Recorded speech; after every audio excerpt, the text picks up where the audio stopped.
Əfsuslar olsun, bizim bu bütün dağıtılan irsimiz ancaq qalıb rəsmdə. İrəvan şəhəri, Ermənistan ərazisində bütün abidələrdə, bütün bizim xalqa aid olan irsimiz, mədəniyyətimiz məhv olunur. Bizim çalışdığımız da amalımız odur ki, heç olmasa araşdırmayla, heç olmasa bunu yada salmaqla yaşadaq. Bu bizim hamımızın əcdadlarımızın irsidir.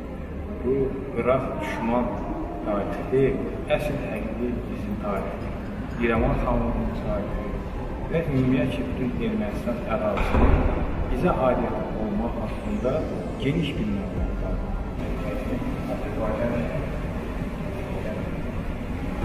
Çox sağ olun.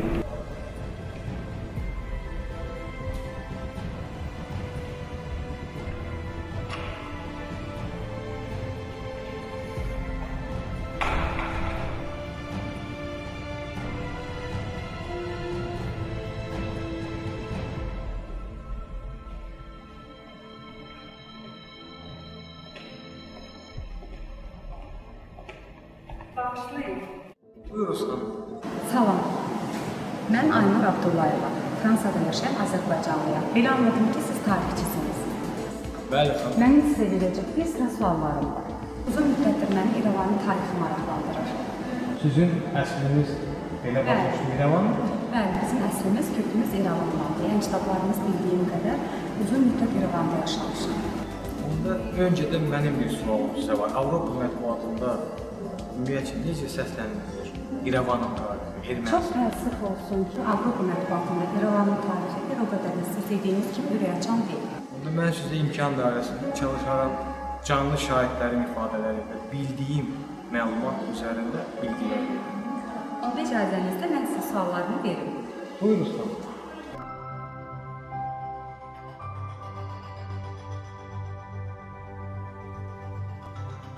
Sualım belədir. Qafqazda Ermənistan tarixi haqqında hansı bilgilər verə bilərsiniz?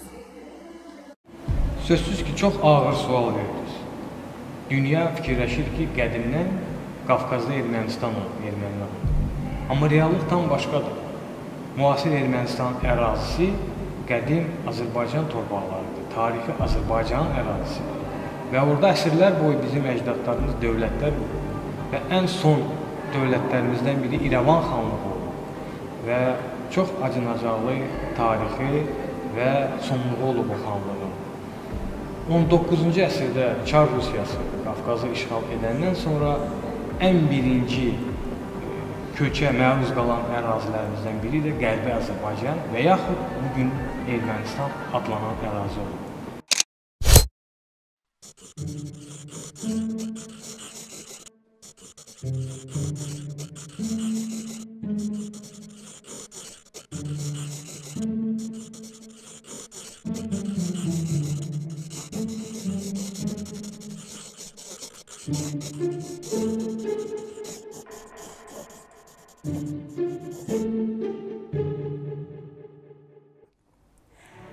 Anam Ermənistan Ali Sovetin 2 çağırış deputatı olub.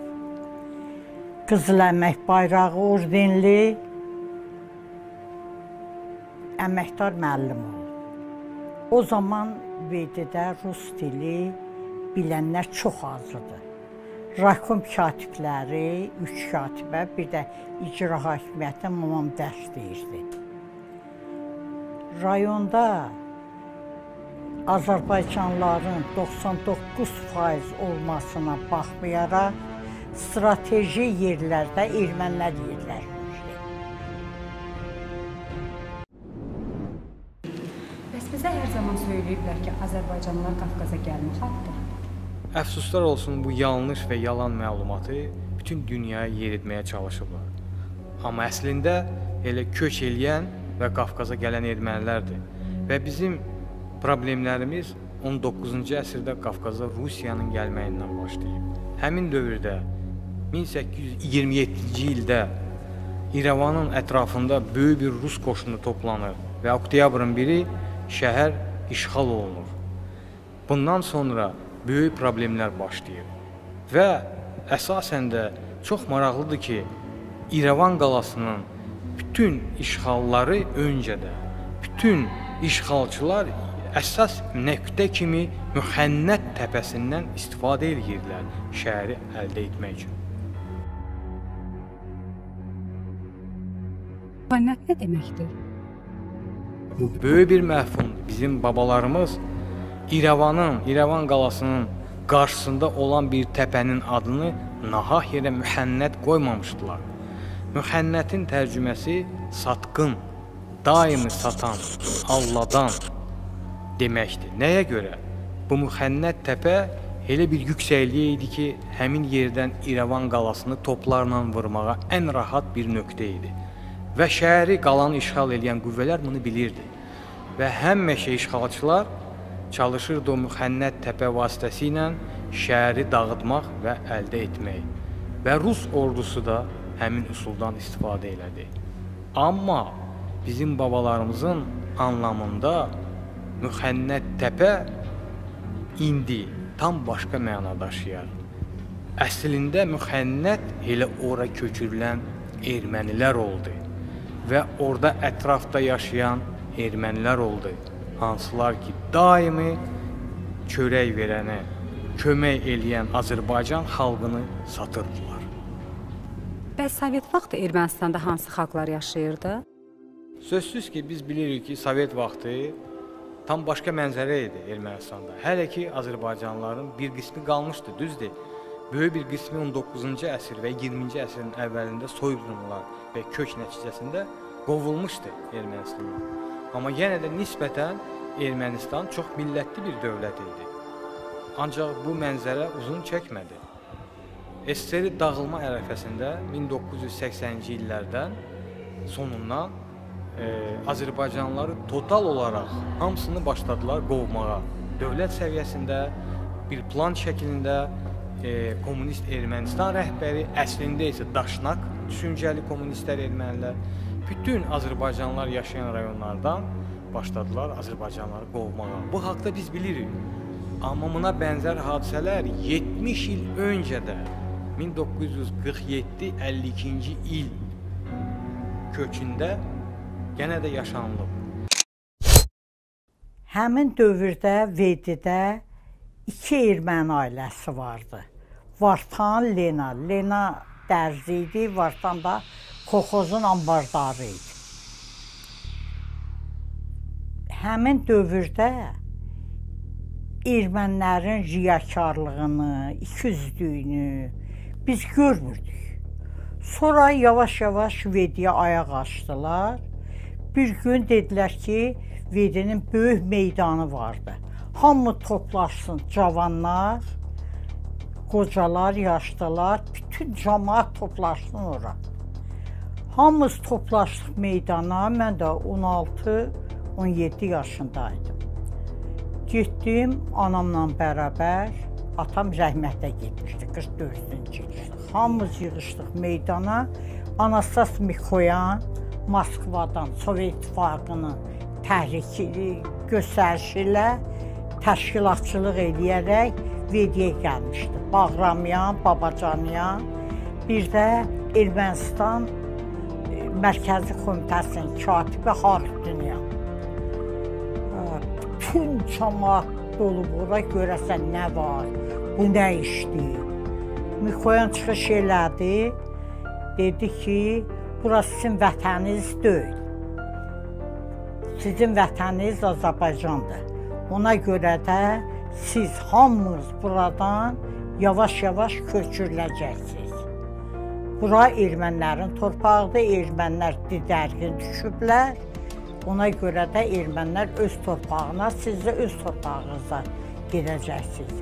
Bir nəfər savadlı müəllim durdu dedi ki, mənim dədəm, babam, babamın babası, nəslimiz burada doğulub, burada böyüyüb, burada yaşayıb. Necə ana bura bizim vətənimizdə? Biz qurmuşuq bu vedini. Nə düzəltmişik, biz eləmişik. Su çəkdirmişik, nə eləmişik, biz eləmişik. Səhəri günü həmin müəllim yox oldu. Həmin gecə Sibirə sürgün elədilər. Həmin müəllimin ailəsini Qazaxstana, özünü də Sibirə sürgün elədilər. Bununla da cəmaatın ağzını bağlamaq istəyirdi. Meydanda Mikoyan danışdı. Elə danışdı ki, biz gəlməyik, bunlar yerli ermənidirlər. Özdə həmin vaxt çalgıçı gətirmişdilər. Mikoyangil gələndə. Zorla 46-cı ildə cəmaatı çəkirlər meydana ki, oynayır, qızışdırırlar, daramba durum, sən də gəl, sən də gəl. Oynamaq, çalmaq, oynamaq ki, vətənə gedərik. Biz heç kimin ürəyinə deyil. Ancaq ki, elə adamlardılar ki, məcbur elə. Özləri Mikoyan, Anastas Mikoyan Moskvada işləyir, əl qaldırıb oynayırdı ki, cəmaat oynasın. Ermənilərin belə zülümlərini çox görmüşük. Sonra deportasiya başladı. 47-ci ildə deportasiya başladı.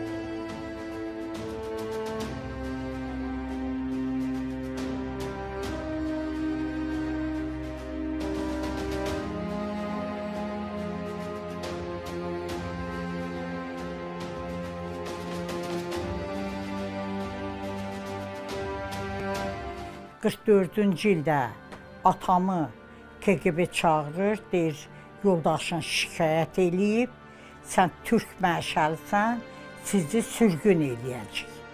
Atam da gəlib, heç kimə heç nə deməyib, 3 gündən sonra atdan yıxıldı və bir həftə sonra rəhmətə getdi. Rəhmətə gedəndə mamam dedi ki, mən bu 7 uşaqla necə eləyəcəm, nətər eləyəcəm, bizi qoyub gedirsən. Dedi ki, hər işdə bir xeyir var. Mən əgər ölməsəm, bizim hamımızı sürgün eləyəcəklər, mən türk məşəli olduğuma görə. Siz bu xatadan qutardınız. Bundan sonra atam rəhmətə getdi, ancaq nişanlı idi. Vedidə birinci katib var idi, onun babısı oğluna nişanlı idi. Meğrirlilər, mən gedəcəkdim Meğriyə. Ancaq anam gələ tək buraxmadı. Dedilər ki, 26 kilo 5 götürün, çıxın. Bizim döşəkləri çəkdilər, artıq oldu. Yununu çıxardıb Suriyalılara, Hələblilərə, İranlılara verdilər döşəyin içindən. Ki, 26 kilodan 1 kilo, 1 gram artıq aparamazsın. Cəmaatı yığdılar, mal heyvanın vaqonları var, vaqonla aparırlar. Yığdılar ora. Bir 5-6 tane də vedrə qoydular, bu da sizin ayaq yeriyiz. 16 günə cəmaatın 80%-ni gətdilər, Jdanovda töydülər, oradan gətdilər. Jdanov deyirdilər o zaman Beyləqanı. Bərdiyə, nə bilim, başqa yerlərə, Azərbaycan başqa yerlərinə, özdə dağ kəndlərindən gələn Azərbaycanlıların demək olar ki, 60% orada öldü. Dağ yerindən gəlib, sərin yerdə, gözəl havada gəlib düşüb Jdanovun ilan məliyən çöllərinə. Çox ağır vəziyyətdə, uşaqlar çox qırıldı. Elə ailə olurdu ki, ailədə bir uşaq qalmırdı. Havadan, istidən, birdən-birə havanın o cür dəyişməsindən. Bəs o zaman Azərbaycanlıların qovulmasında Ermənistan SSR rəhbərliyinə kimlər dəstək verirdi ki? Sözsüz ki, bu çox vacib bir məqamdır. O vaxtı SSR rəhbərliyində Stalinin ətrafında Anastas Mikoyan kimi gizli daşnaqlar var idi. Hansılar ki, kommunist qiyafəsinə girib amma yenə də erməni millətçiliyinə xidmət edirlər. Və Anastas Mikoyanı sözsüz ki, Ermənistanın özündə də dəstək verən qüvvələr var idi. Və bu qüvvələrin başında partiya rəhbəri, Ermənistan rəhbəri Georgi Harutyunyan idi və yaxud Harutyunov, iki cür öz familiyasını verirdi. Və Baqramyan, Babacanyan kimi marşallar, hərbçilər də sözsüz ki, öz rolunu. Söylədiyiniz kəslər kimlərdir ki? Bu kəslər SSR və Ermənistan rəhbərliyində həm böyük nüfuzu var idi, həm də siyasi qərarların verilməsinə təsir edici gücü də var idi. Və bunlar Stalini inandırmışdı ki, Azərbaycanlılar mütləq Ermənistan ərazisindən köçürülməlidir. Bəs nə üçün o zamanki Azərbaycan ziyalıları bu məsələlərin qarşısını ala bilmədi? Sözsüz ki, qüvvələr nisbəti tam fərqli idi. Kremldə Stalinin ətrafında Anastas Mikoyan qədər bir figurumuz Azərbaycanlı yox idi o dövrdə. O ki, qaldı Ermənistanın özündə ən tanınmış şəxslərdən biri Abbasqulu bəy Şadlinski idi. Yəni Ermənistanda Sovet hakimiyyətinin qurulmasında böyük rolu olub və nəinki Azərbaycanlılar arasında, ümumiyyətcə bütün Ermənistanda böyük hörməti və nüfuzu olub. Və Abbasqulu bəyin sayəsində Azərbaycanlıların hüquqları və yaşayışı təmin olunurdu Ermənistanda. Nəticədə Anastas Mikoyan və Ermənistan rəhbərliyi hər bir rəvacla çalışdı, Abbasqulu bəy Şadlinskini öldürsün və bu iyrənc əmələ nail ola bildi. Erməni yoxdur bizdə. Azərbaycanlılar mehribanıdırlar. Vedində cəmaatı çox mehribanıdır. Abbasqulu bəy Şadlinskinin qonşularıydıq. Çox mehriban adamlardılar. Sonra Abbasqulu bəy Şadlinskini də ermənilərin təşkilatçılığı ilə öldürdülər. Gəldilər köhnə məktəbin həyətində Xəlil idi, oydu. 3 nəfər idi. Biri yadından çıxmadı. Gəldilər bizim köhnə məktəbin həyətində hasar çəkdilər. Hasarın içində onları basırdılar. Mən ikinci dəfə gedəndə atamın qəbrini tapmayanda çox pis oldum. Dedim bir Abbasqulu bəygilin qonşumuz oldular. Qəbirlərinə getdim ki, orada sisterlərlə mazıt qoyublar, hamam yandırmağa, nə bilim, işlətməyə. Qəbirlərdə bütün zadın için, mazıtın içindədir. Başlaşı zad, hamısı qırılıb tökülür. Qayıtdım, gəldim, ondan sonra Vediyə ayağım dəymədi. Şadlinski çox adama hörmət qoymuşdu. O, İsmail Qarlı aşırımda var. Hə, İsmaildir. İsmail ağanın oğlunu düşmənlər öldürüblər, verməyiblər. Abbasqulu ağa gedib, Abbasqulu bəy Şadlinski gedib, onun ölüsünü oradan alıb, gətirib verib, basırıblar. Həmişə də ona hörmət qoymuşlar. Sonra o getdi ora, Qarabağlara, Qarabağlar kəndinə, Vedinin Qarabağlar kəndinə. Orada Abbasqulu bəyi Vediyə gələndə 2 dağın arasında vurmuşlar.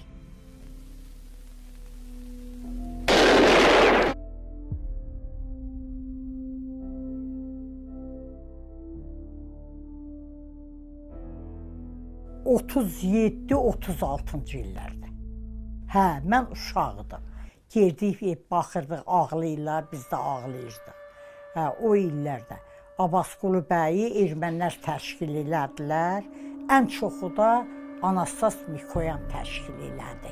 Bir də Harutyunyan, Ermənistan Mərkəzi Komitəsinin katibi. Təşkil edədilər, orada Abbasqulu bəyi vurdular. Çünki o çement zavodunun direktoruydu. Həm də Vedidə çox böyük hörməti vardı. O nə deyirdi, cəmaat onun arxasınca gedirlər. Ona görə də onu da Xəllidə 3 nəfəri orada güllələdilər, öldürdülər. 3 dəfə güllə vurublar, yenə durub Şadlinski ayağa.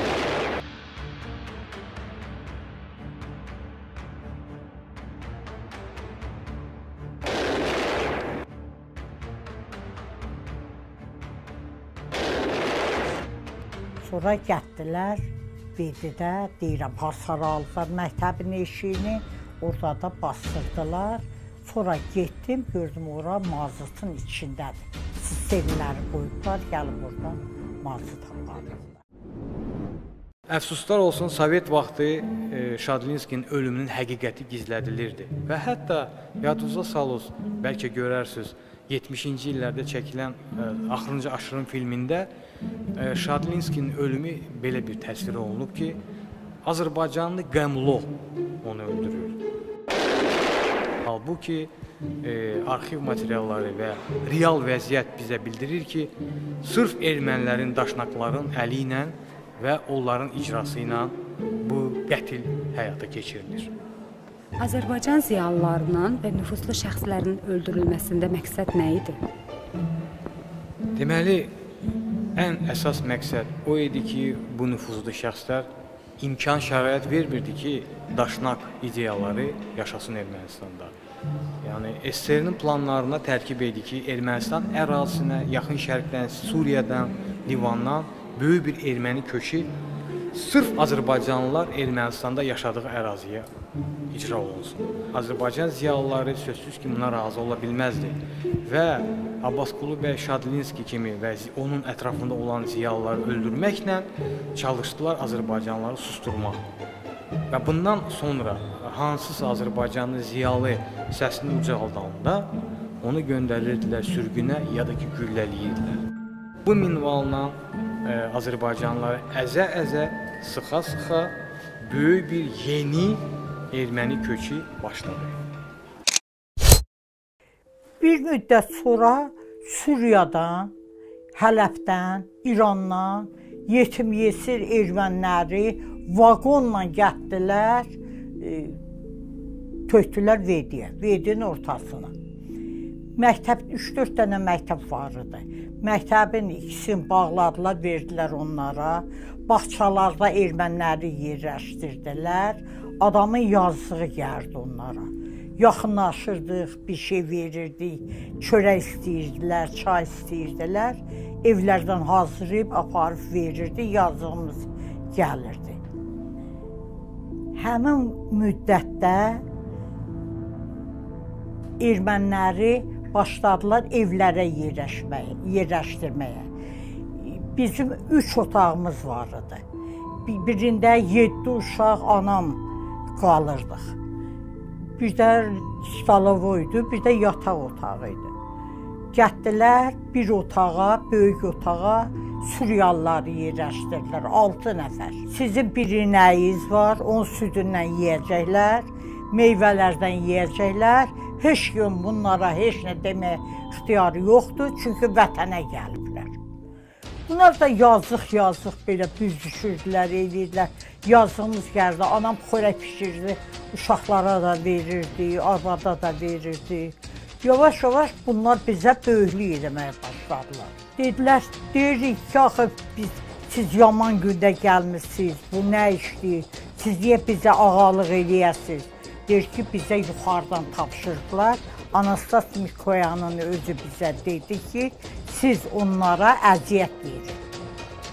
Evdən çıxardın, uşaqlara qoymayın, Azərbaycanca danışsılar. Bizə məhəttər qaldı. Sonra gördük, həmin ermənilərdən əsər əlamət yoxdur. Ermənilər artıq bizim başımızın ağası olublar və qara günlərinizə həmin vaxtdan başladı. Cəmaata elə əziyyət verirdilər ki, axşam yatırdıq, səhər dururduq ki, bir 10 ev yoxdur, boşdur. Suriyalıları yerləşdirirlər, nə bilim, Hələbdən gələnləri yerləşdirirlər. Sonra mamamdan soruşurdum, dedi, çənlikdə danışma, sürgünə göndərirlər bunları. Elə cəmaatın demək olar ki, yaşsını sürgünə göndərirlər. Qazaxstana, Özbəkistana kim ki savadlı idi, kim ki ağıllı idi, onların hamısını Sibirə sürgün elədilər və evlərini alıb, ailələrini ayrı yerə, özlərini ayrı yerə, ailələrini də belə evlərində o gələn ermənilərə verirdilər. Azərbaycan abidələrini və tarixini silməkdə məqsəd nə idi? Əsas məqsəd o idi ki, bizim tarixi silməklə, memarlıq abidələrimizi, irsimizi dağıtmaqla erməni tərəfi özünə bir yeni, yalan, saxta, qədim Ermənistan tarixini yaratmaq istəyirdi.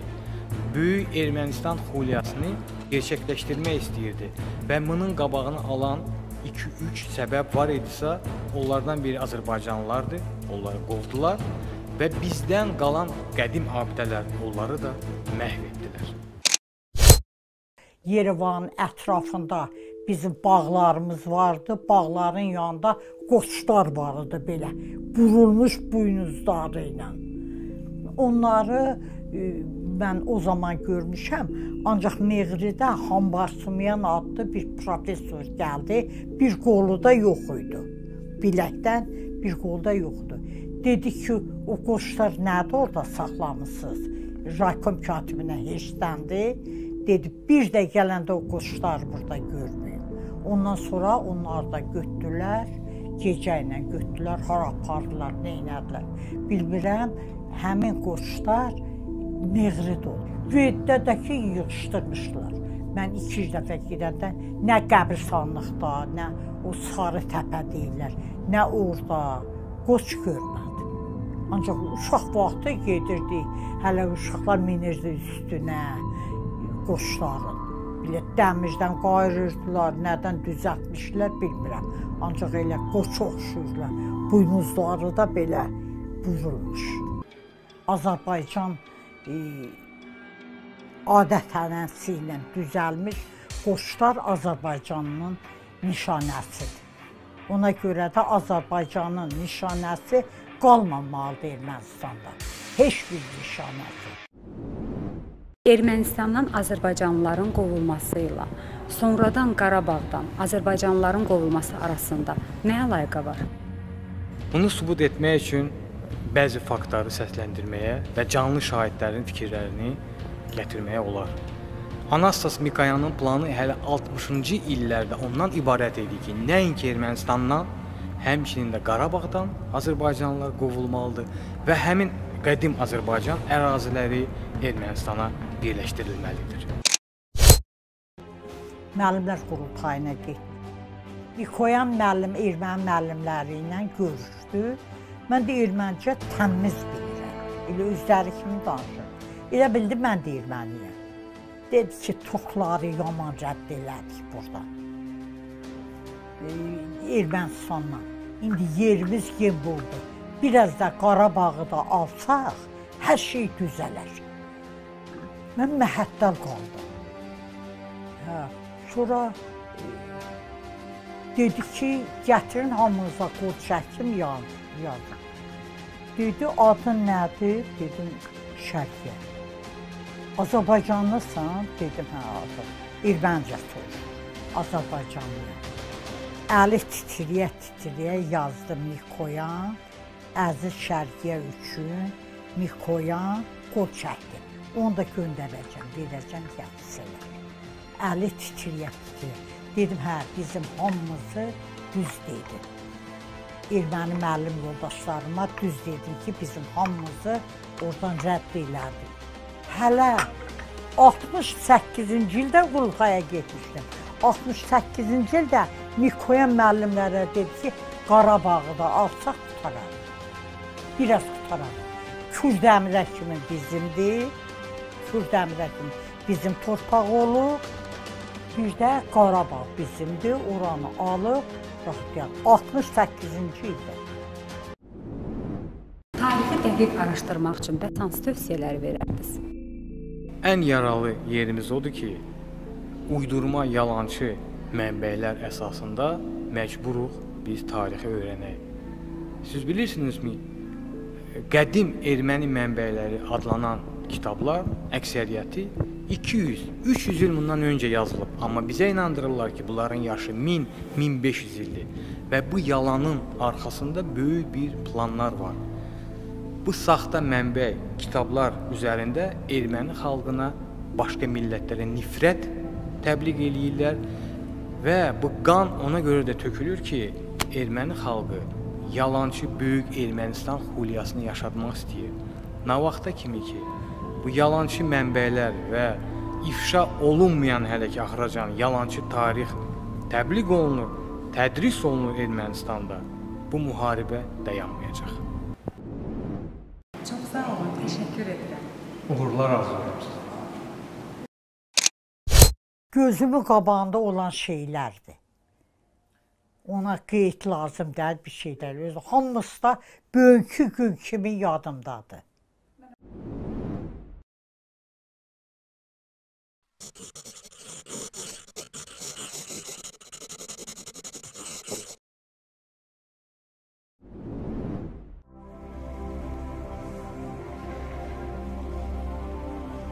Tarixdə hər zamanın öz rəngi və özünə məxsus təsviri vardır.